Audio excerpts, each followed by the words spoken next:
Okay, sekarang kita nak lihat feudalisme dari segi politik, ekonomi dan juga dari segi ideologi ataupun sosial.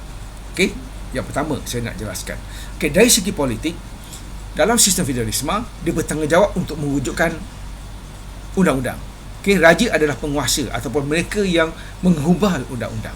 Jadi dia membuat berbagai peraturan untuk memudahkan dia mengawal domain ataupun mano yang di bawah kawalannya. Okay, dia membuat sebahagian daripada besar daripada peraturan.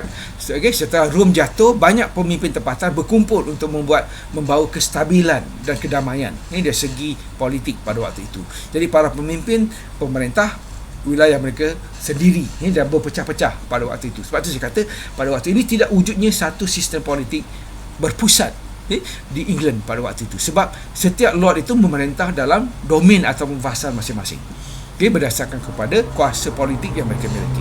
Jadi penguasa meluaskan kuasanya kepada orang-orang di bawahnya sehingga mereka dapat mengendalikan segala hal dan menolong raja dalam pemerintahan, iaitu knight ataupun vasal yang golongan bangsawan tadi yang membantu ataupun dipanggil baron yang membantu raja ataupun lord semasa mengawal dan memerintah domain di bawahnya. Itu dari segi politik. Dan dia dibantu, disokong lagi oleh peranan gereja pada waktu itu. Okey. Yang kedua adalah segi ekonomi. Dalam sistem feudal, kalau kita lihat dari sudut ekonomi. Okey. Dalam sistem feudal, ekonomi didasarkan kepada keseluruhan ataupun semua pekerjaan.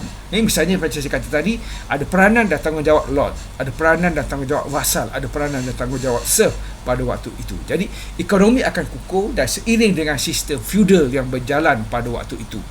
Okay, bagaimana sistem itu berlangsung bergantung kepada bagaimana politik itu diuruskan. Siapa yang berkuasa, siapa yang menjalankan kegiatan ekonomi itu telah dijelaskan dalam struktur masyarakat tadi.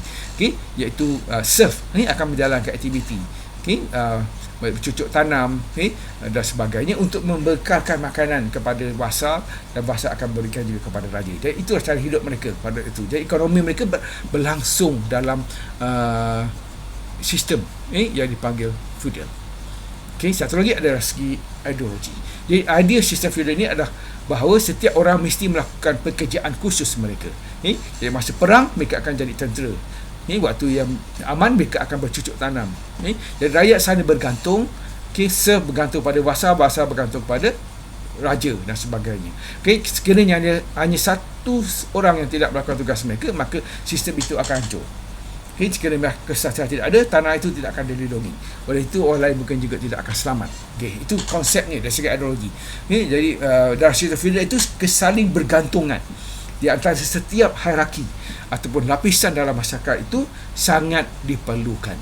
Itu sama ada berlaku di England ataupun di Jepun. Jadi kekuatan bakufu dalam sistem pemerintahan tentera bergantung kepada siapa yang menguasai politik Jepun pada waktu itu, pada abad ke-17 masa pemerintahan bakufu. Dan bagaimana mereka memajukan ekonomi. Walaupun dalam sistem feudal, ekonomi juga mereka juga berkembang sebab ekonomi itu berlaku. Kegiatan ekonomi berlaku sebab wujudnya keamanan di Jepun pada waktu itu. Jadi petani bebas untuk menjalankan aktiviti penanaman. Kegiatan aktiviti kelautan juga berlaku. Jadi kegiatan ekonomi itu berkembang. Ini akan membawa keuntungan kepada kerajaan bakufu pada waktu itu. Jadi tugas mereka adalah menjaga amanan dan